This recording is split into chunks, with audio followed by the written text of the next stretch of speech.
Good morning, Oprah. It's nice to meet you. Thank you for your invitation.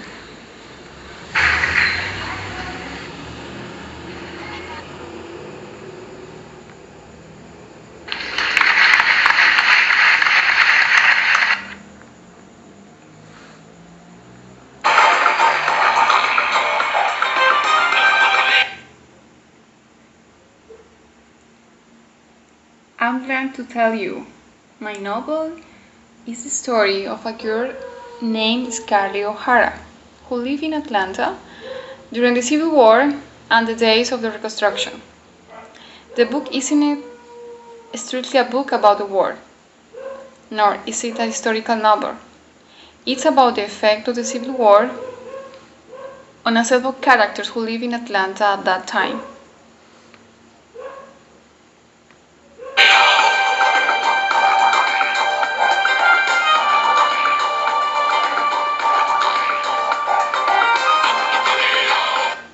Yes, Mr. Stefan.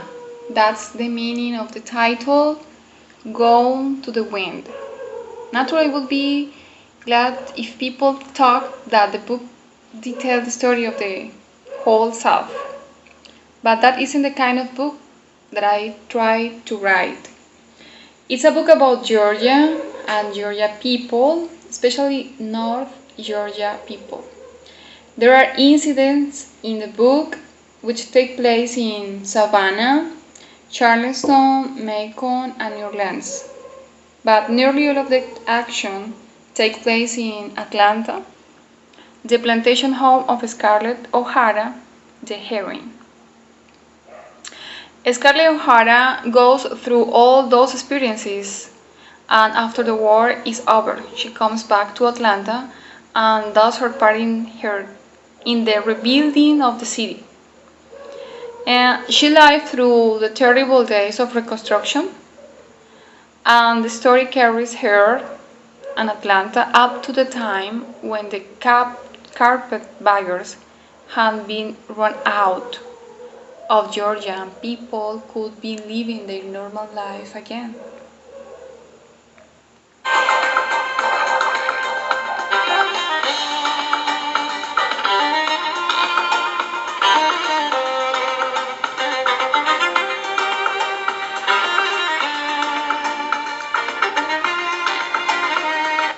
Well, my brother Stephen Mitchell have written an excellent article about the history of Atlanta, an historical bulletin on the wartime, and I use much of his material.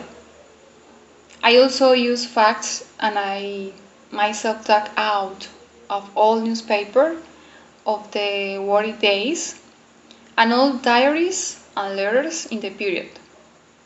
I was surprised and thrilled to see how vital a part Atlanta played during the war, how important Atlanta was to the Confederacy. Atlanta wasn't a big town in 1861.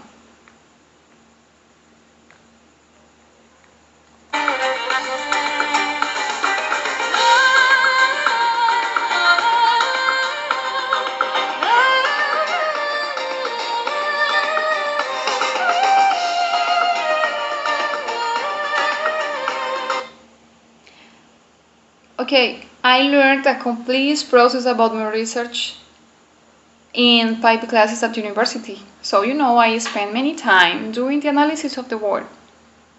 Also, I can answer that question by saying that I grew up at a time when children were seen and not heard. It means that when I was a child, I had to hear a lot about the Civil War on Sunday afternoons.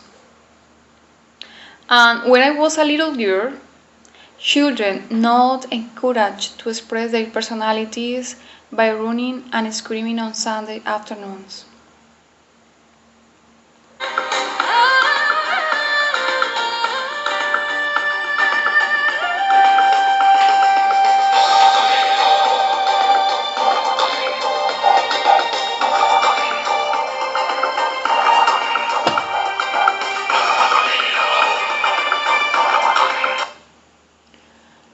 No, I think they are missing a lot. I'm glad that I grew up at that time when there were plenty of old veterans in Atlanta. Certainly, I could never read in my book without my memories of those old people.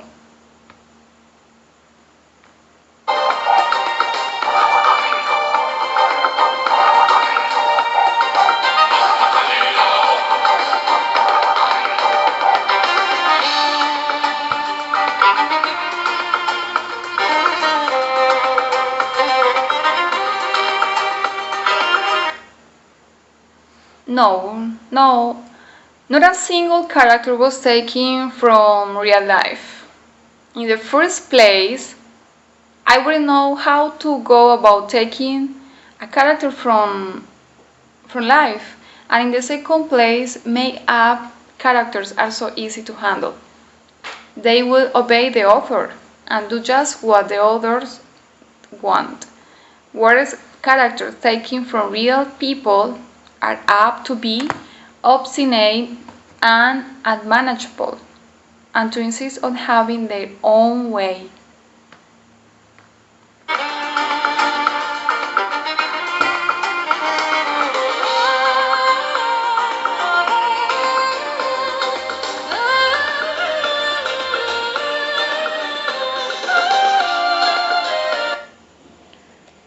Okay, if Gone with the Wind has a central theme, I suppose is the theme of survival.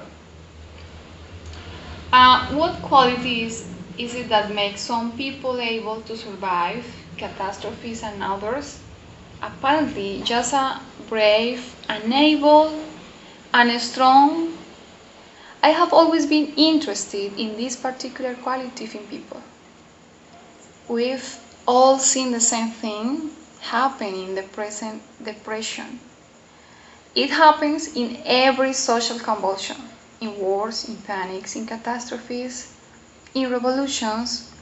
It happened all the way down history from the time the barbarians sacked ancient Rome, for example. And before that, I suppose some people survived disasters. I don't know. I only know that the survivors of the Civil War used to call that quality courage.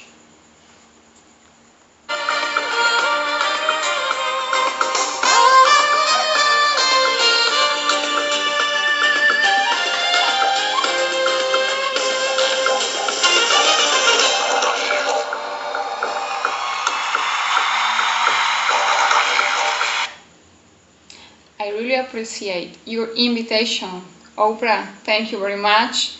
And I sent you some souvenirs.